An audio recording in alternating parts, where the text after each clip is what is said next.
Hello, everyone. Thanks for attending today's presentation on patient trends and shift points in advanced care planning. My name is Connie Ducaine, and I am the Senior Vice President of Strategic Solutions at Vital Decisions. In my role, I work with health plans, ACOs, and other provider groups to determine the best way to incorporate advanced care planning into the programming and services that they currently provide. I've been with the organization for about 10 years, and I started as a specialist working with people who were 12 to 18 months from end of life. And it was in that early role that I really came to the conclusion and discerned how important advanced care planning is to people who are on a very difficult leg of their life journey. Today, I'm hoping that we can cover 4 topics. The first is the value and the benefit of incorporating a multi-session telehealth intervention into advanced care planning. We'll also talk about the specific care paths that patients consider as they're building an advanced care plan along with the shift points. We'll also explore their willingness to talk about specific measures related to advanced care planning, and then we'll review some of the data around who is selected as a patient's healthcare proxy most frequently. Vital Decisions has been offering advanced care planning interventions via telehealth modality for more than a decade, and over that time, we've supported more than 350,000 members. And what we've discerned is that for our intervention, the best means of delivery is utilizing master's level behavior change clinicians. And by behavior change, I mean social work, professional counseling, marriage and family, clinical psychology. The value of using a behavior change clinician is that we can not only help them to build their advanced care plan, but we can also help them to overcome any barriers that may make it difficult for a patient to talk about advanced care planning and end-of-life issues with their family, their caregivers, and their providers.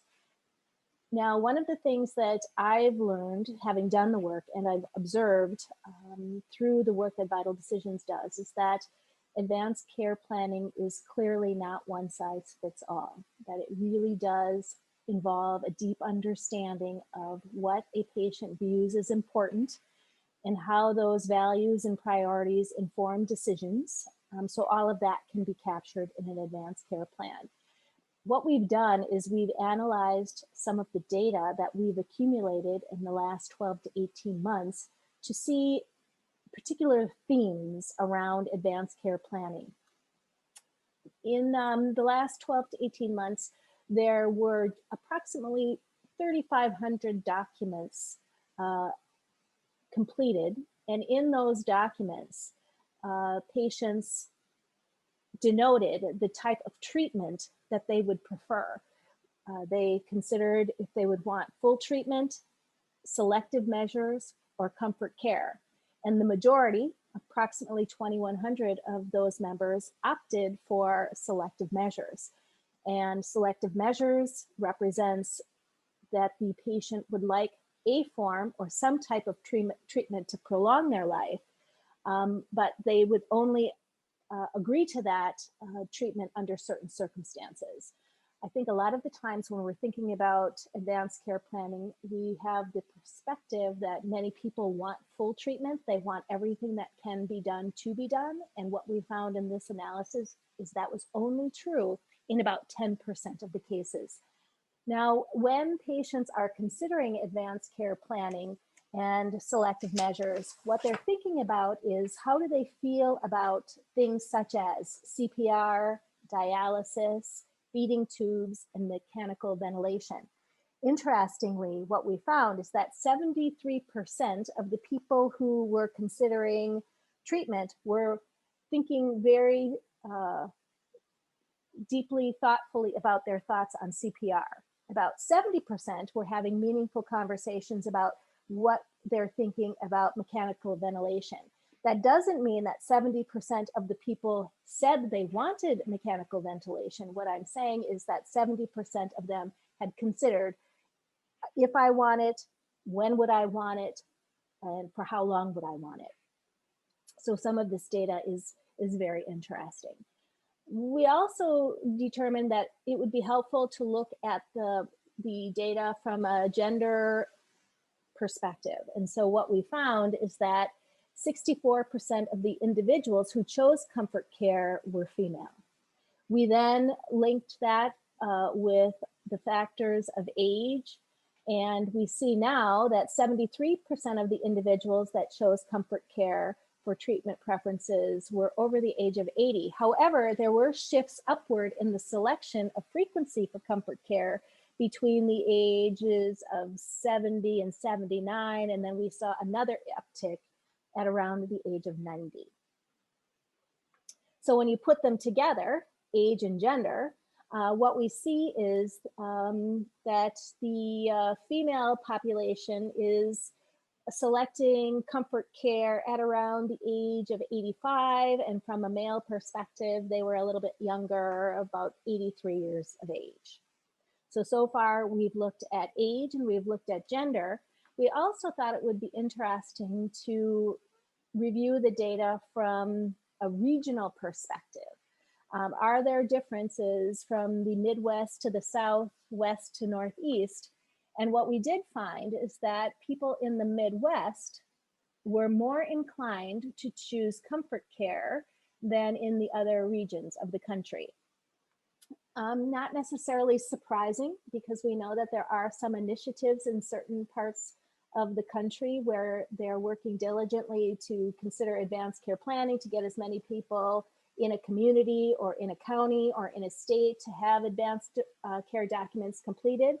But we did note that the Midwest was more inclined to select comfort care than those in other parts of the country. And then on the reverse, we had about 66% of the patients in the West that opted for selective measures. And again, selective measures suggest that the patient does want some forms of treatment to prolong their life under certain circumstances. So then we did one additional level of data analysis, and we looked at what happens when you put these factors together.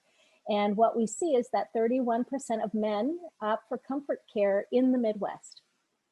And this is greater than what we see in other regions, and it does surpass what we see for women in both the South and the West. So just some interesting statistics to consider. I think it just reinforces again that advanced care planning is not one size fits all, and it really does require conversation. And I think the next slide really reiterates that point. So while we're speaking with members about what their choices, whether that be comfort care, selective, or full treatment, we're also asking them about length of time, and specifically, what does it mean when they say they want selective measures?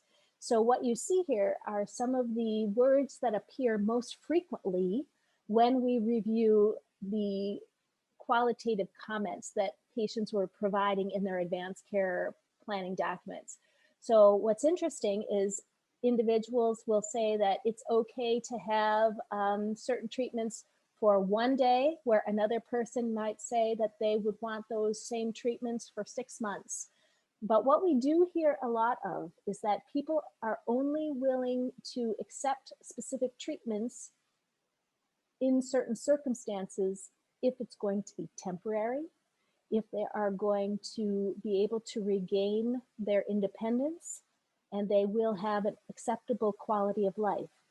What frequently patients are saying, if there is no hope of recovery, having an acceptable quality of life, having their independence, then they would choose to forego selective measures. One of the things that I think I often thought before I started doing this work is that it was typical for an individual to select their spouse as their healthcare proxy. And what the data is showing us, that in fact, for women, they are not inclined to choose their spouse as their proxy. They are more inclined to select their adult child. On the flip of that, about 43% of men do choose their spouse as their healthcare proxy. What's also interesting here is some of the other data. So you'll see here that there is references to people selecting other family members, and other family members can be nieces, nephews, grandparents. You'll see that people do select their friends to be their proxies. And then the other category reflects people such as church elders, neighbors. So for those individuals who do not have a large support system built on family, they are seeking to identify people outside of the family system to be their proxy.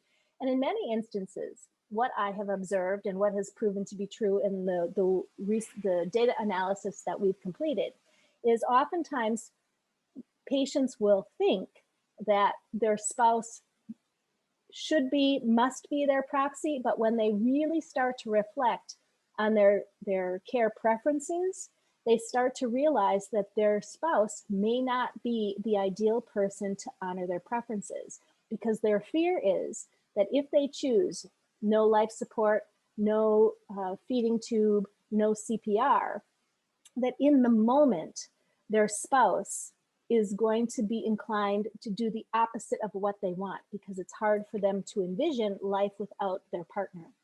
And so in many instances, after reflection, the patient will determine that another person in the family unit or in their support system would be the better choice for their healthcare proxy. We then took it one level deeper, and we reflected and analyzed the data to see how frequently are people selecting a secondary proxy. And this is an important thing to consider, because terrible things, catastrophic events occur, which could remove a primary proxy from the situation, or just travel. So what by that I mean, an individual could be in a situation where their proxy needs to speak with them. If the provider is unable to speak with their first proxy, if there is not a secondary proxy, there's no one that could advocate for them. But about half of the individuals in the data set that we reviewed did identify a secondary proxy, and they identified an adult child, they identified other family members. Again, other family members could be niece, nephew, grandparent. But this is one area where there seems to be quite a lot of opportunity for us to work as a collective to encourage people not only to identify a primary, but also to identify a secondary, and to communicate their wishes and their preferences to those people. So when necessary, both of those individuals could speak on their behalf. I'm going to end this conversation in the same way I started, and that is really from the perspective that advanced care planning is not one size fits all. It does require multiple conversations that are very deep into an individual's priorities and preferences, and to really unpack what a patient means when they say they do want full treatment, they do want it all, or they don't want certain things. And so we as an organization, our specialists, work very closely with patients to really clarify what it is they are looking for as they are on this leg of their journey. And then we also work with them to discuss those preferences with their providers to ensure that everyone is on the same page.